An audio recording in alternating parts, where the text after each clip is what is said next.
think we just kind of start jumping right into things and start talking. And I think first and foremost, I think I'd like people to know that we're having like a little bit of a slumber party here. We're just in the bed talking. Yeah. Got our jammies on, you know. Yeah. Have a nice little kickback, little discussion. Yeah. Well, so you are my daughter. Yes, ma'am. So I've heard. Have been for quite a while. Mm-hmm. And you are how old now? I am 20 years old. Yeah. Mm-hmm. Wow. I think it's always hard to wrap our heads around our children's ages at certain points in their lives. Like, oh my gosh, you're 2. Oh my gosh, you're 5. I can't believe you're double digits. You're a teenager. And then now you're 20, like you actually pay taxes and can vote. Mm-hmm. Like that, I don't feel old enough. But this is where we are. And so I thought it would be really cool to have a discussion with someone your age about life and about the world as we are seeing it unfold. Because as much as I have felt like, I'm staying on the pulse of things, of what's happening and what's going on. And I'm cool enough to be on the different social medias and all of that. But, there's still like life is different for you than it is for me. And life is different for you at 20 than it was for me at 20. And so I don't know that we ever spend enough time really getting to know one another like we think we know each other. I think you know me, and I think I know you, and I think I know your siblings, my other children as well.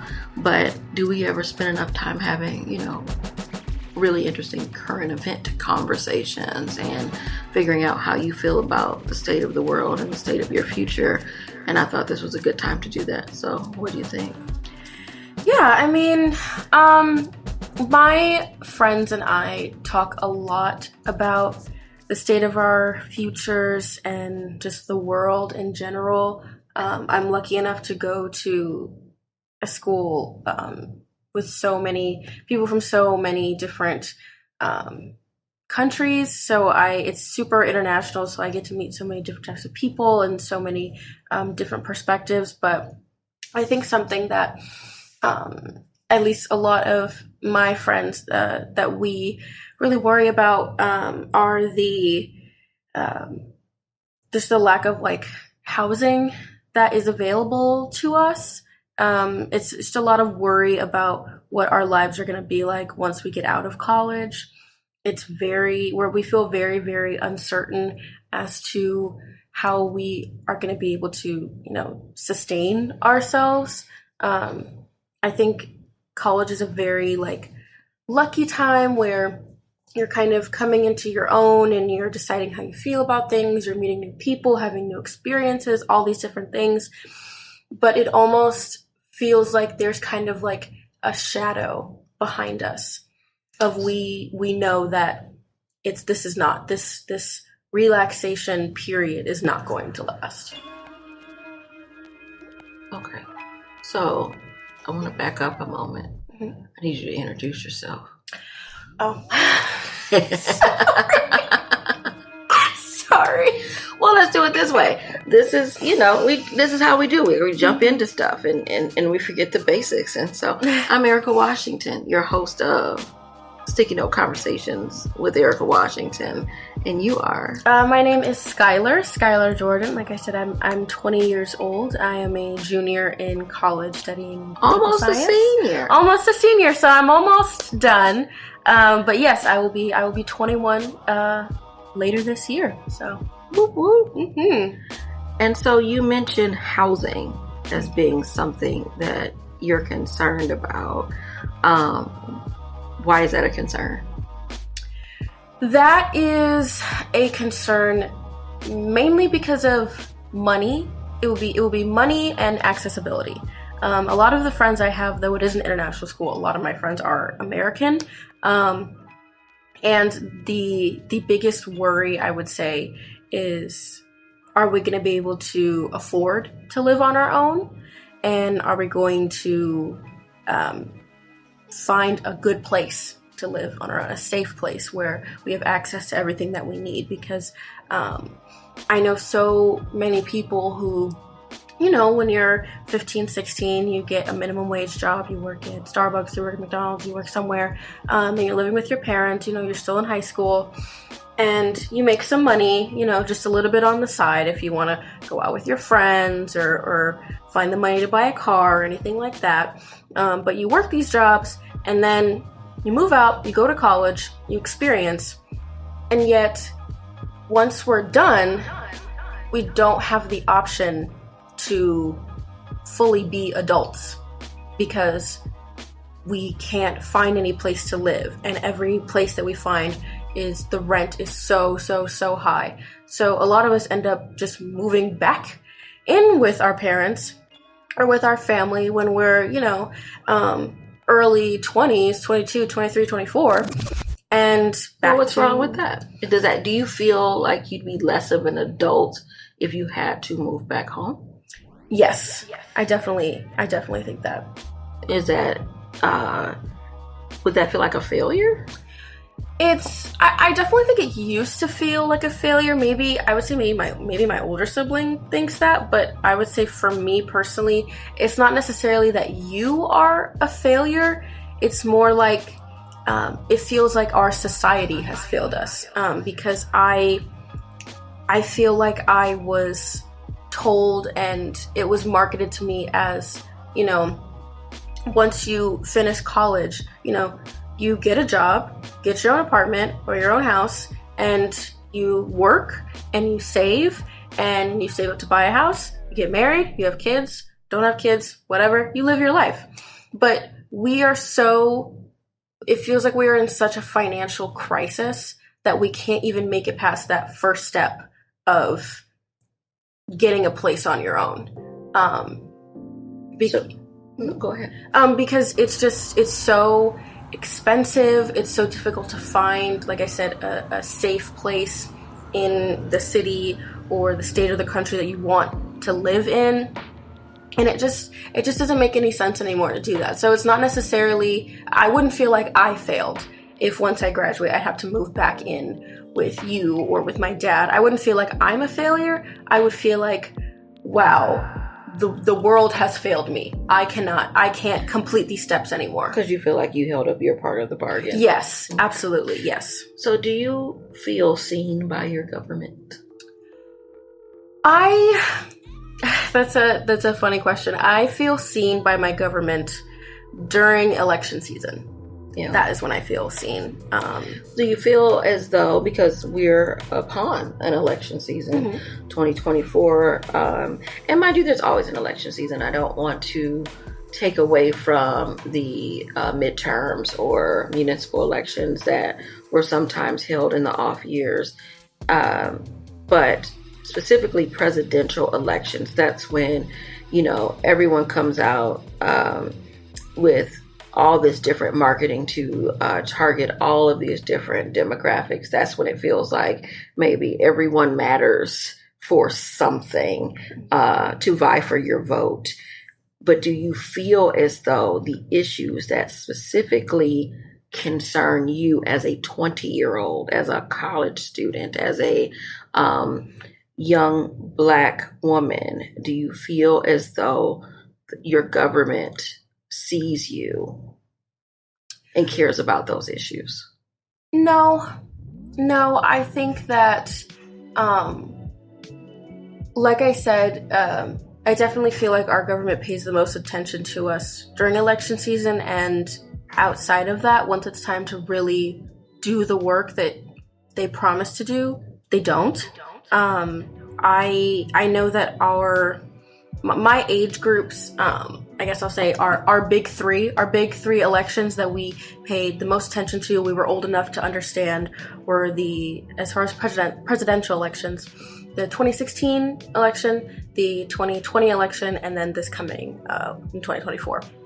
And the last two, 2016 and 2020, I really felt like there was so much light being shown on gun violence, which is a huge issue that is really important to my age group, because pretty much every friend of mine, including myself, has had experience with a school shooting or multiple.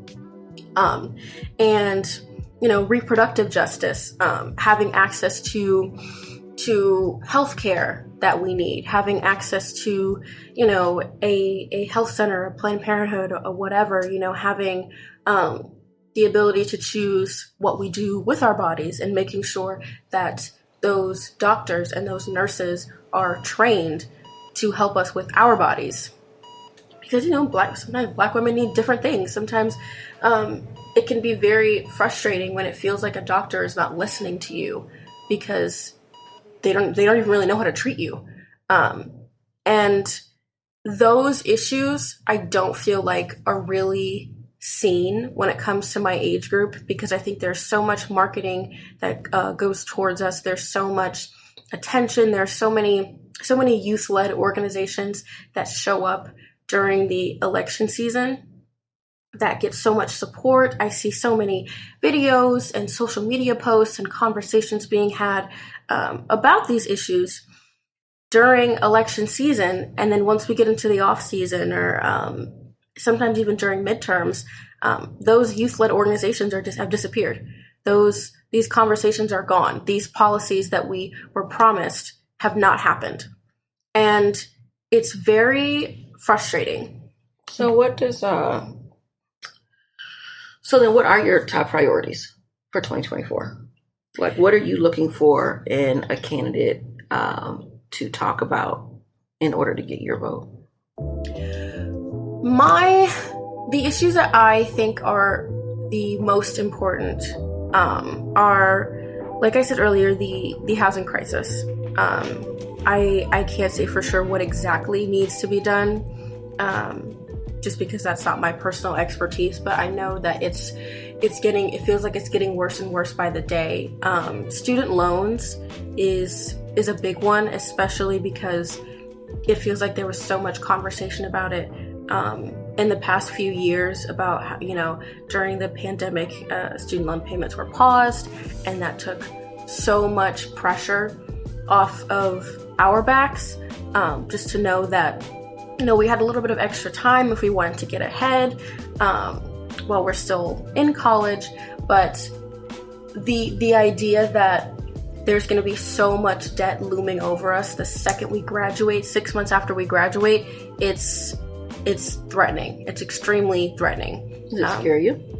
Yes, absolutely. It scares me, and it also discourages me from learning and from being in college at all, let alone thinking about like graduate school or getting a master's or a PhD or a JD or anything like that.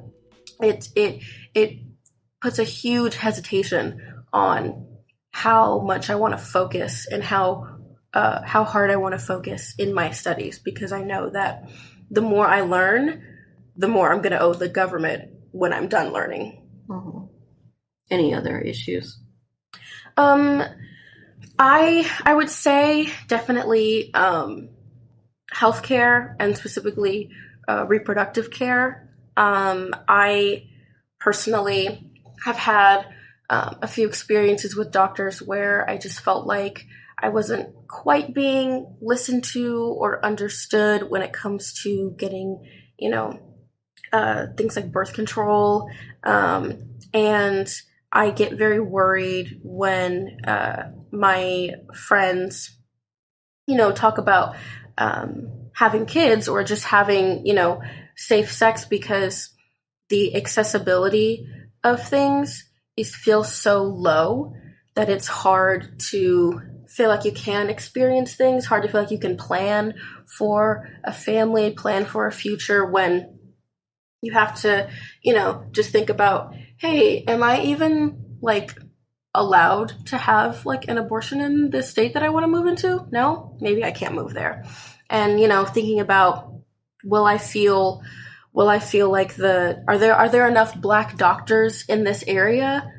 No? Okay, well then I guess I can't go to college in this city. Things like these are the conversations that we have to have with ourselves and with each other before we can do basic things. And it will be great to have some real financial investment into healthcare facilities and making sure that those facilities are helping us, because I feel like out of all of my friends, it's always us. It's always the Black women that we just can't seem to catch a break in healthcare. So, as you think about moving into your senior year, which obviously means graduation, do you think that voting in this 2024 election will have any impact on your first year out of college? I don't want to say the real world, because I think college is a part of the real world. I don't think the real world begins when you graduate from anything. You're in a version of the real world now, and then your version of the real world will change when you're no longer in school. Do you think that there will be any difference, or do you think it'll stay the same? I'm not sure. I don't want to say it'll stay completely the same. I think the policy that comes out of the 2024 election, as well as the person who ends up becoming our next president, will really dictate how safe I will feel in the country, how safe I will feel about my family being here. That will really dictate things. And I think that my first year out of college will really show just how frustrating our government is, because like I said, first year out of college, that's when student loan payments start. That's when, a lot of people, once you get off your parents' health care and you have to really figure out, doctor's appointments and things like that for yourself, that's when, you're really going to want to, or I will really want to live on my own, have my own apartment, have, my own job, things like that. And I'm already very anxious about that, because all of those things depend on, will my government allow me to do that? Will there be policy that allows me to have an affordable home? Will there be policy that allows me to be in a safe neighborhood with accessible resources?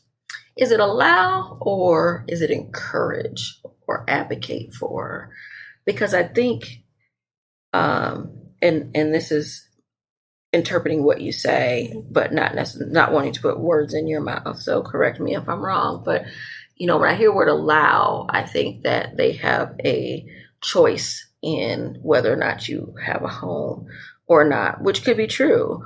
Or, are we looking for our government to advocate for us to have a stable home and an environment in which to thrive in, meaning that we not only have the basics, the foundation, but that it is all in the pursuit of happiness, I guess. And we are saying that, the government is, purposely putting together programs and initiatives that not only allow for the basics, but advocates for folks to have what they need to thrive and not just survive. Because the government has allowed homes. When I think of allowing homes, I think of like housing authority.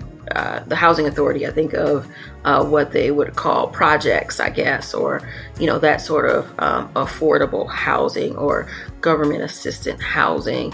But, where is the next step up for ensuring that folks have, maybe a single family home where they can grow a family, whatever they want their family to look like? Right.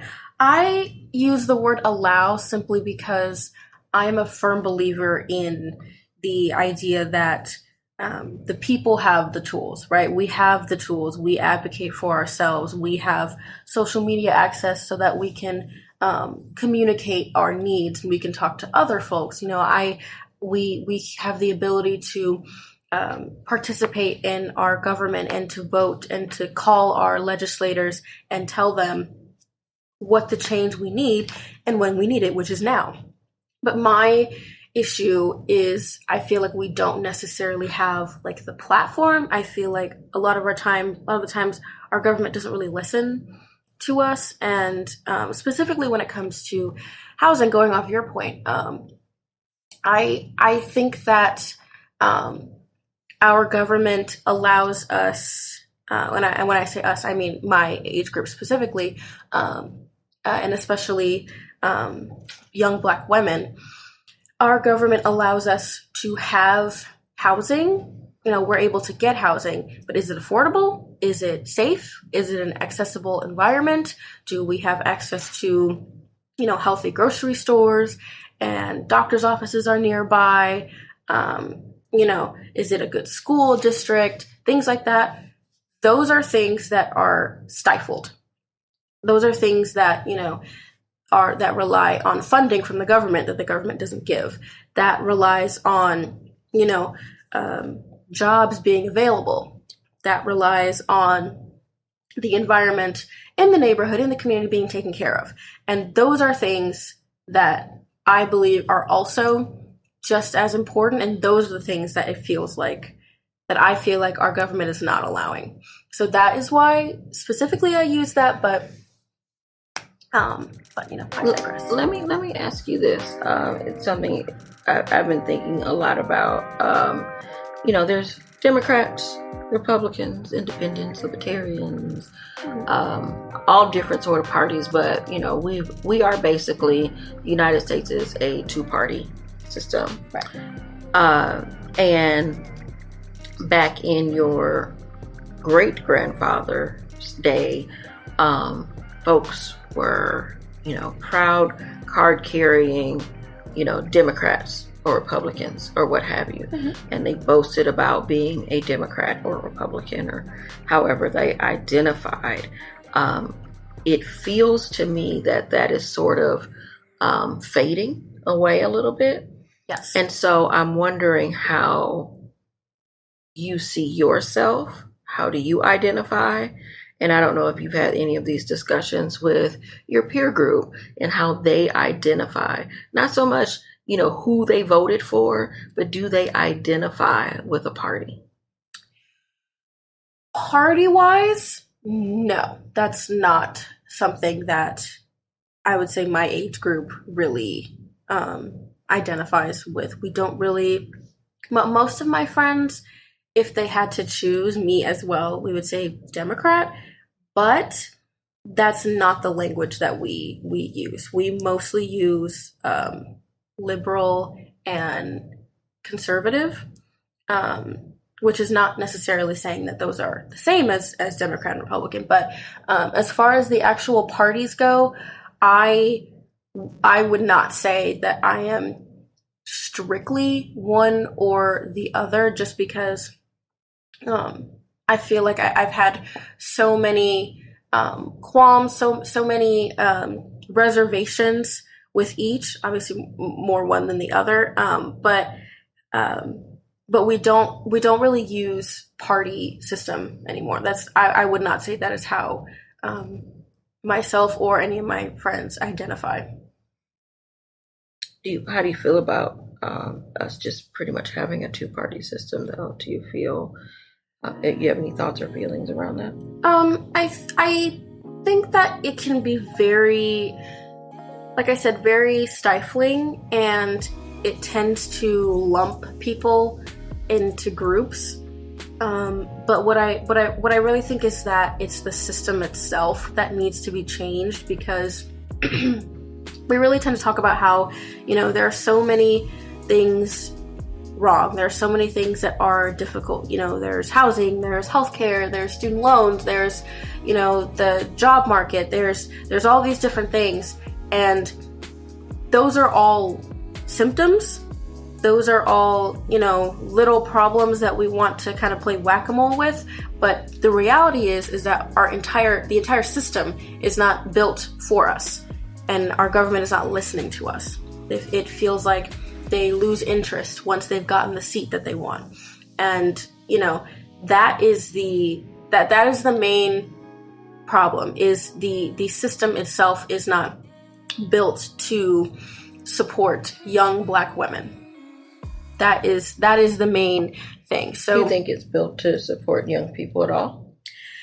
Not necessarily, no. And I would say that is more because we just don't have a lot of young people in office, and there can be a bit of a generational, I hesitate to say discrimination, because, there's kind of a trope that, people say, oh, young people, they don't know any better. And, this is kind of the way that it's always been. And, every one of my friends and I as legislators, they're all over, 35, 40. A lot of them are over 50. 35 old? 35 is not old. I'm like, over 35. I don't know. 35 is not old. 35 is not old. I want to clarify that. But it can be very frustrating when you know that your legislator, your senator, your assembly person, your congressperson they are making decisions that will not affect them in 20, 30 years.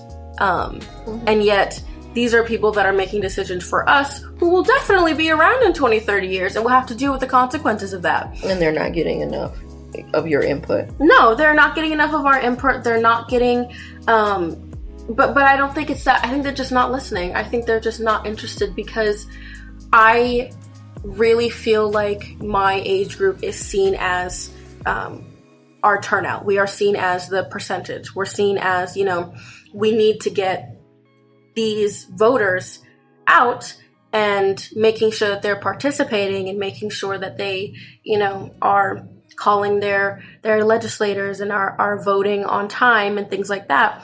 But the policy that we really need is not being paid attention to. We are seen, only as our percentage. And the reality is that there are so many people in my age group that know exactly what they want. They know what they want to see. They know the people that they want to vote for. They know the policy that they want implemented. But our policies aren't being implemented. It's the policies of 50, 60-year-olds. Those are the policies. So let's, a quick question, I think, I want to ask you as we finish up this conversation about the election, democracy. Mm-hmm. What does democracy mean to you? What does democracy mean to me? Democracy means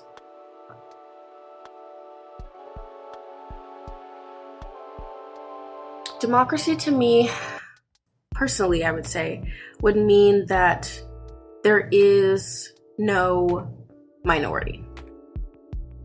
And when I say that, I mean that everyone's needs are being met. I see democracy as equity rather than equality. I see it as the people who need help will get help financially, socially, mentally, etc. I see that as voters participating and their vote feeling like it truly matters, feeling like my vote is really going towards a candidate that is going to implement the policy that I want to see. Okay. Let's talk a little bit about the environment. Okay. I feel like when I was a kid in the 80s, folks talk about the environment. We talked about the ozone layer. Mm-hmm. There were discussions around acid rain and I don't remember, not saying that there weren't any conversations, but I don't remember anything specifically about climate change, maybe a little bit, but they really talked about the ozone layer depleting and meaning that things were going to get hotter, I guess, at some point. But, now it feels as though things have really sped up, and things are becoming extremely dire, especially in certain parts of the world. At the same time, we haven't really changed our daily habits as far as, there are more electric cars on the road now, and there are more folks buying electric cars, but there are more electric cars being made now. But not sure if that is actually going to help solve the problem, because yes, there's less, there may be less petroleum being used, less gas, but the batteries that are needed for these electric cars, still require mining. And so it feels like we just replace things with something else as temporary fixes. I don't know. And I'm not an environmentalist. I'm not an environmental expert. And I think, I try to do my part where I can. But I also know that, my hope is you will be on this earth a lot longer than I am. And, I'm hoping that while you are on this earth and, any children you may have or your siblings may have and so on, my descendants, that they are in a space and living in an environment that is healthy and safe. But I'm not sure what that'll look like. And I know that it makes me nervous.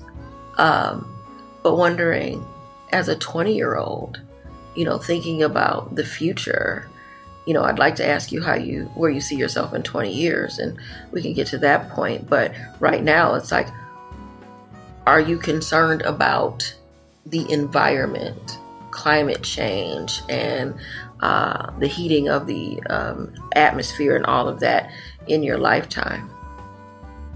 Yes, I am concerned. It's interesting that you said that when you grew up, the focus was mainly on the ozone layer and the heating. I would say, for me, the focus is more on the oceans rising and, ice caps melting and things like that. That is when I hear conversations, when I see, media talking about the environment and the climate change effects, it's mostly about the oceans rising a couple inches, and certain animals that are becoming extinct now. I actually see more positive news, which I think is great, knowing that the ozone layer is starting to starting to get better, and oceans are still rising, actually, so that's not great, but I've seen some news about certain birds that we thought were extinct, or we thought had the last one or two of its kind, are starting to reproduce again. I'm seeing a lot of trees being planted, so I think that as far as the environment goes, little by little we're starting to get better.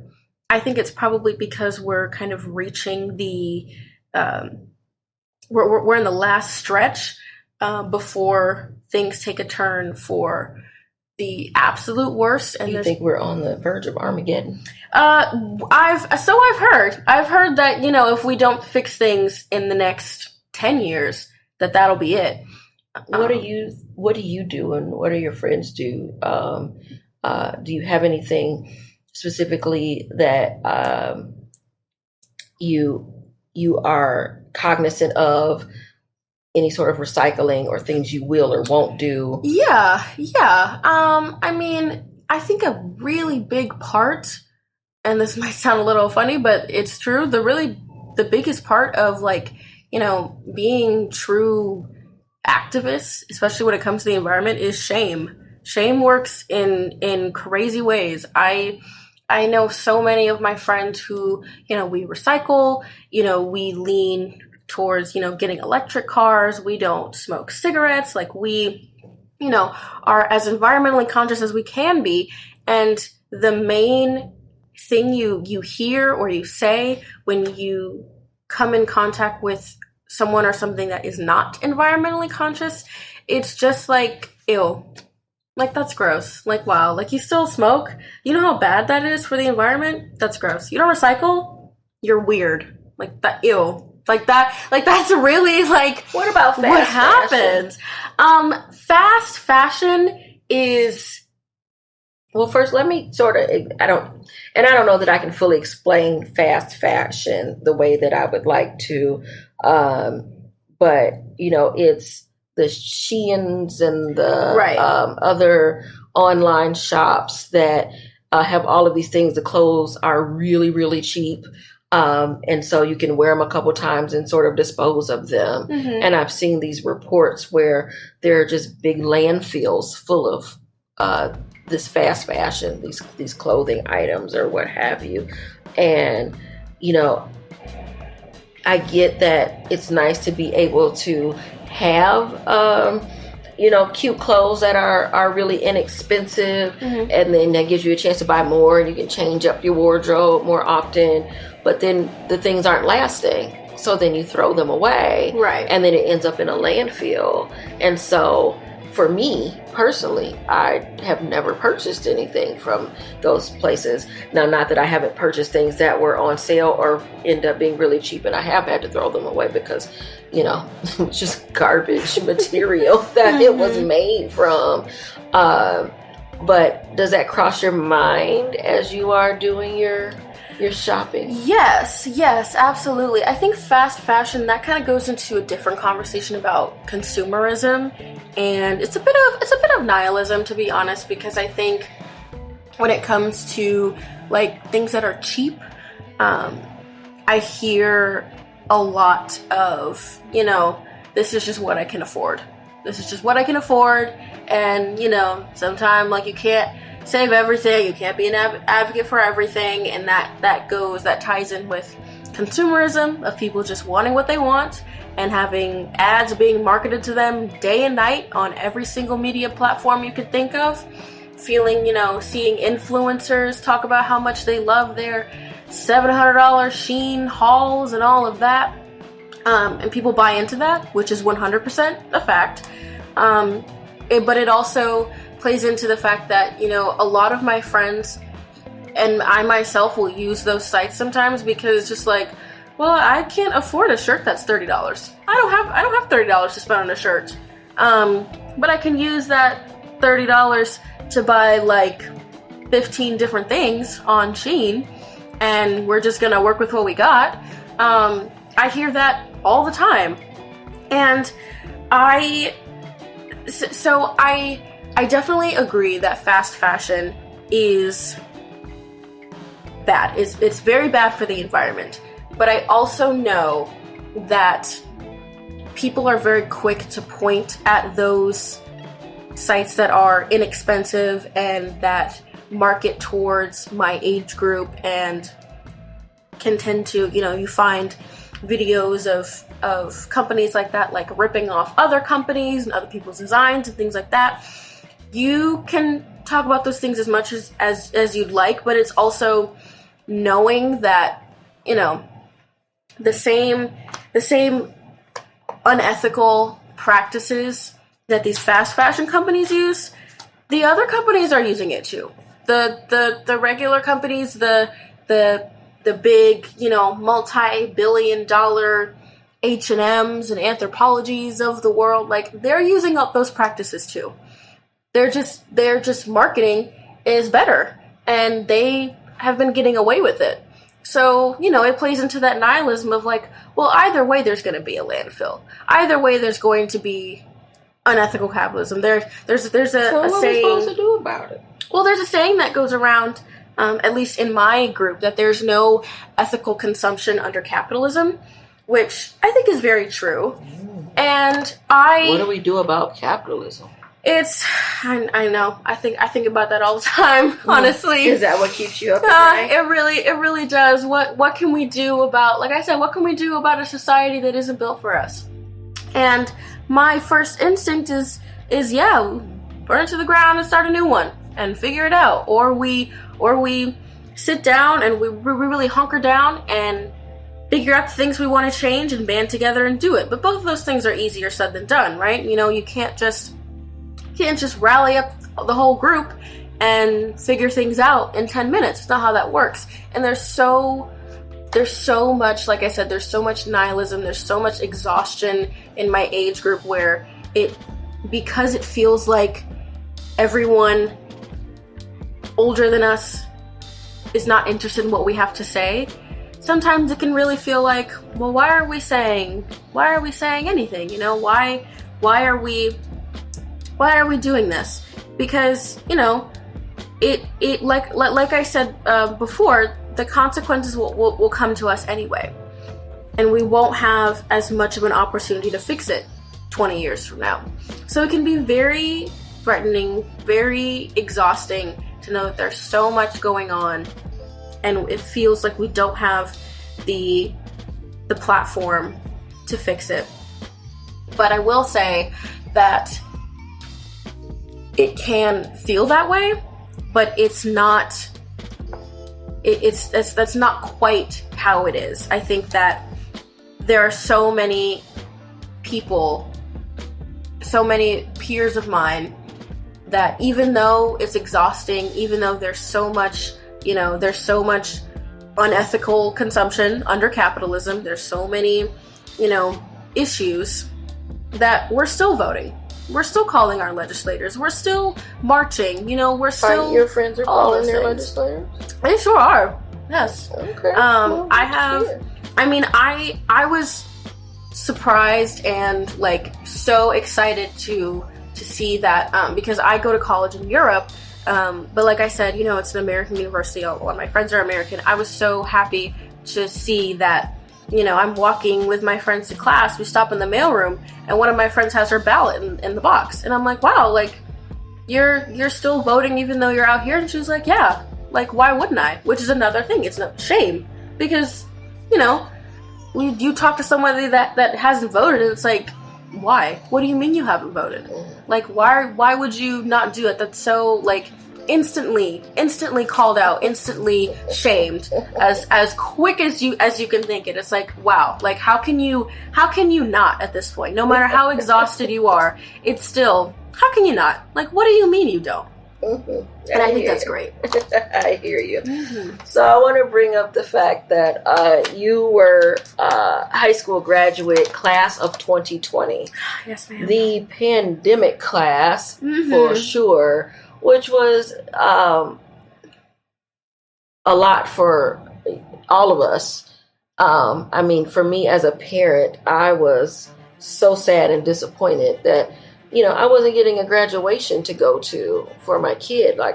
I'm looking forward to sending you off to college, but I'm also looking forward to, you going to prom if you wanted to, you walking across the stage so I can hoot and holler and, maybe even embarrass you a little bit, and all of that. And, none of that happened. All of a sudden you were at school, and next thing you know, you weren't at school anymore.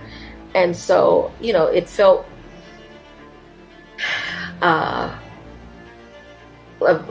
very abbreviated, I guess, and just sort of abruptly shut down as far as your college career or your high school career.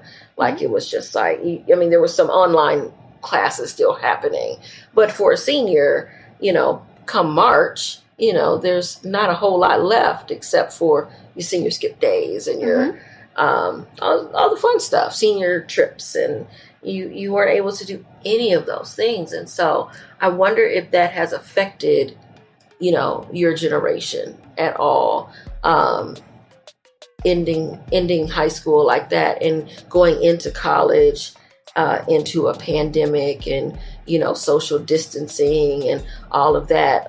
Do you think your college experience is different from, say, your older sister? Yes.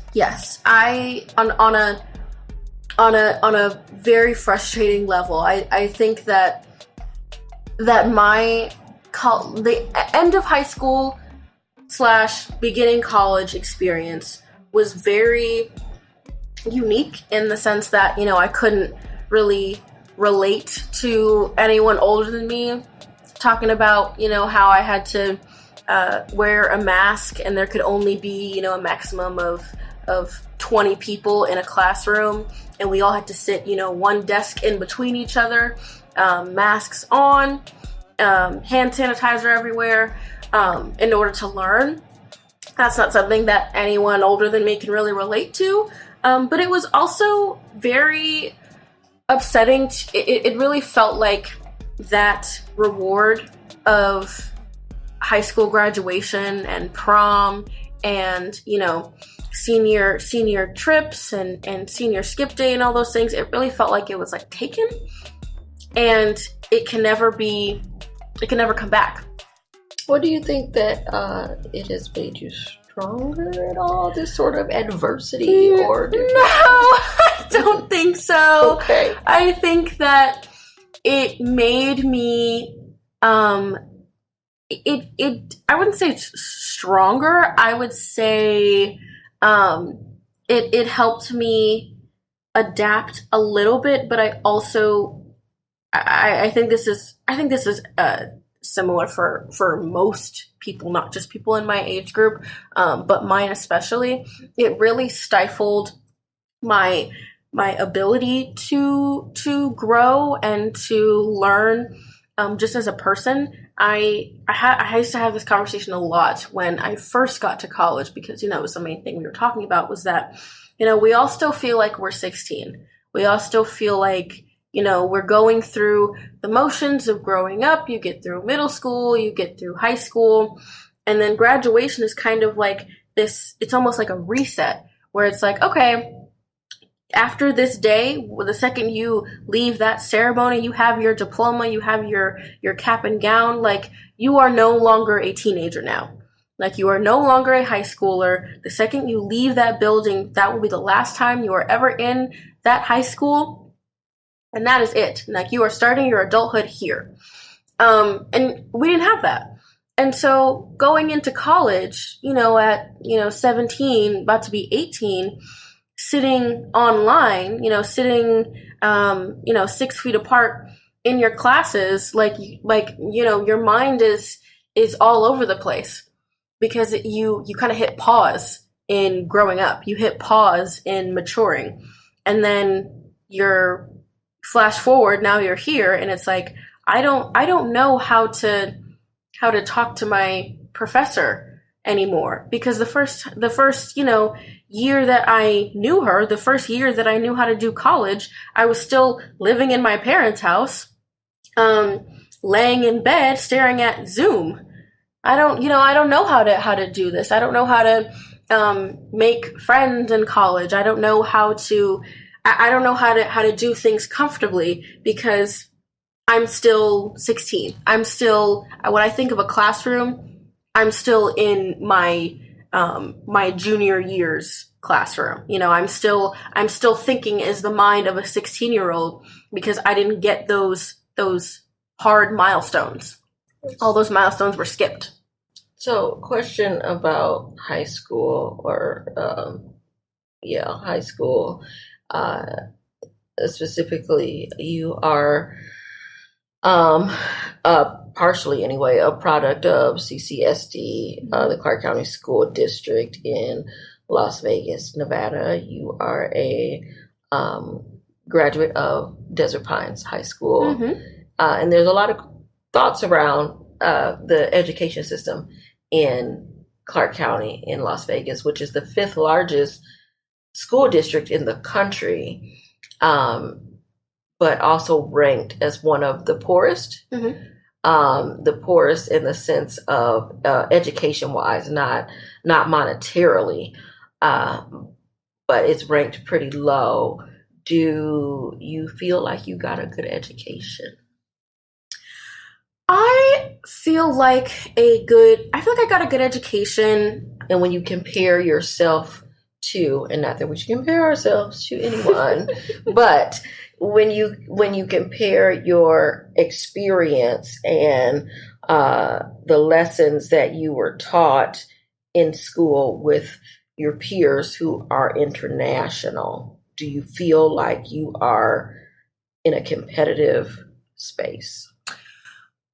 Yes. I definitely feel like I'm in a very competitive space. I am lucky enough to go to a private school, and talking with my peers who have grown up in a more in a wealthier school district, I can definitely see that they didn't have the same struggles that I did, and that I sometimes feel as if I'm almost lacking in my knowledge and my intelligence when I'm talking to them, because I realize, like, wow, like they were able to have really nice computers and, up to date textbooks, and they didn't, there was always, there was always teachers. They didn't have so many substitute teachers that there was no teacher for a class the entire year. There's so much that I feel like I almost like missed out on, simply because my school didn't have the resources. I will say that the teachers that I had in high school bent over backwards to make sure that we had the best education that we could. And I feel like a lot of my teachings in class, they more came from the actual educator rather than the books. It was a lot of curriculum that they had come up with. It was a lot of them teaching real world experiences that they had gone through. It was teachers that connected with us, because my school was on the east side of Las Vegas, and there were so many of my peers that just were not in safe environments at home and didn't have a lot of access to things that they needed.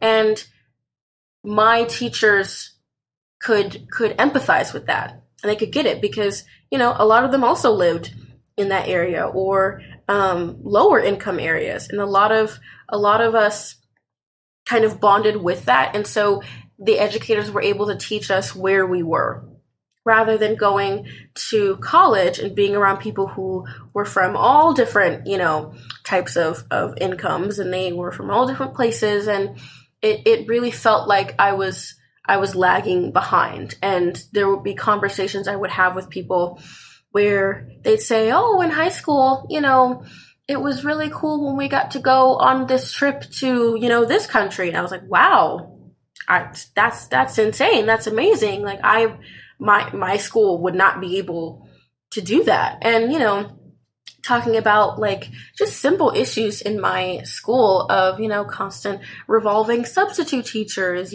having a lot of teen pregnancy issues, and, having some gun violence in my, not only in the school, but in the neighborhood. So there's a lot of things that I can't really relate to, which can be a little frustrating. Okay. Yeah. I mean, and I think that's the beauty of college a little bit, that it should be such a melting pot of different experiences. It's never fair if folks don't feel like they are ready to be in certain classes or areas. Everyone should have a semi-level playing field, if not a completely level playing field. But having those different backgrounds, I think, is what helps make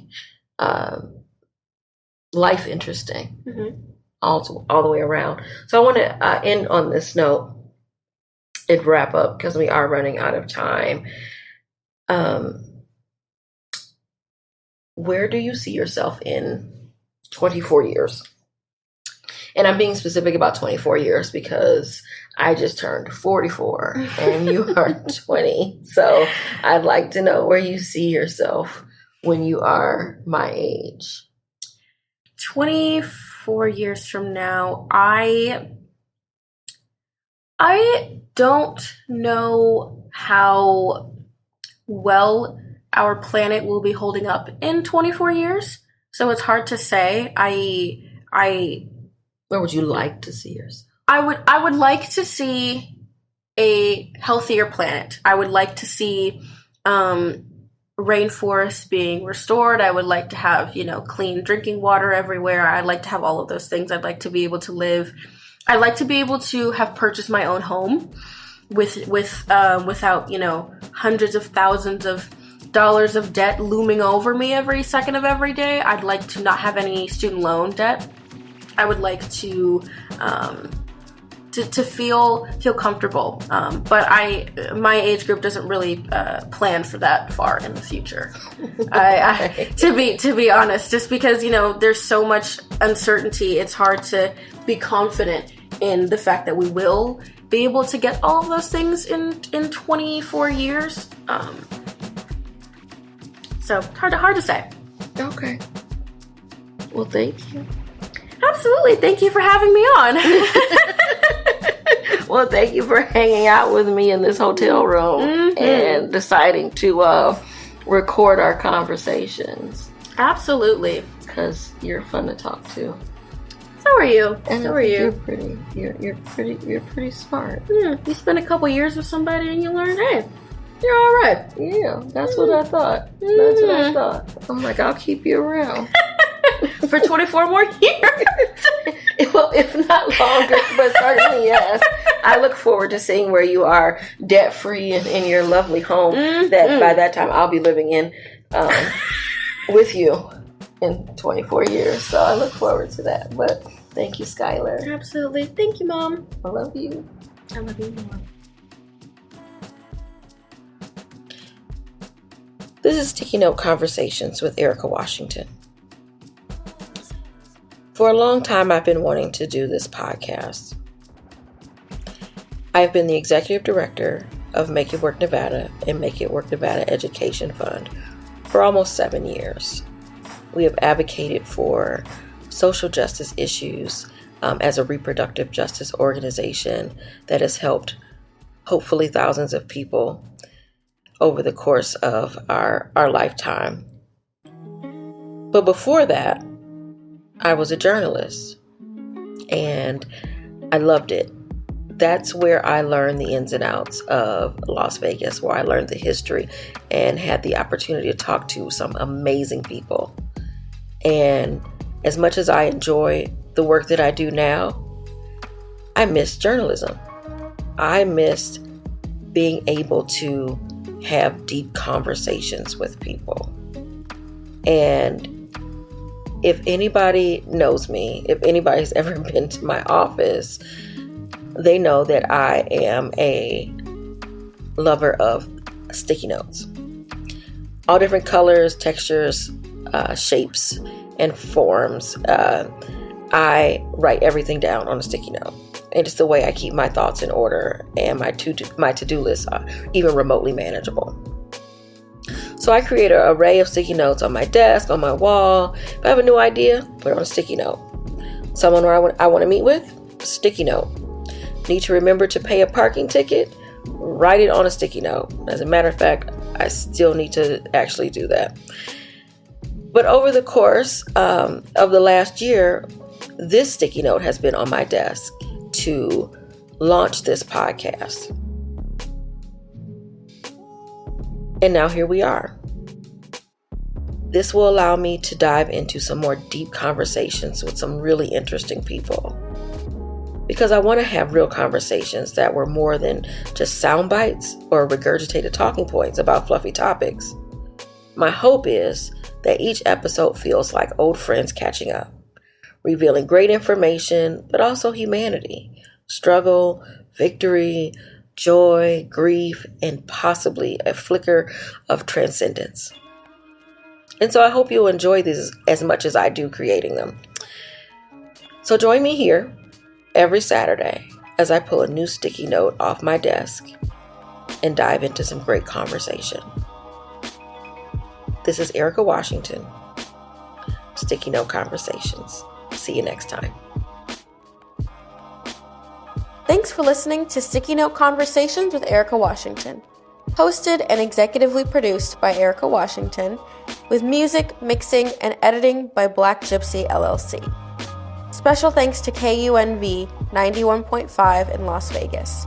This show is powered by Make It Work Nevada, a project of Tides Advocacy.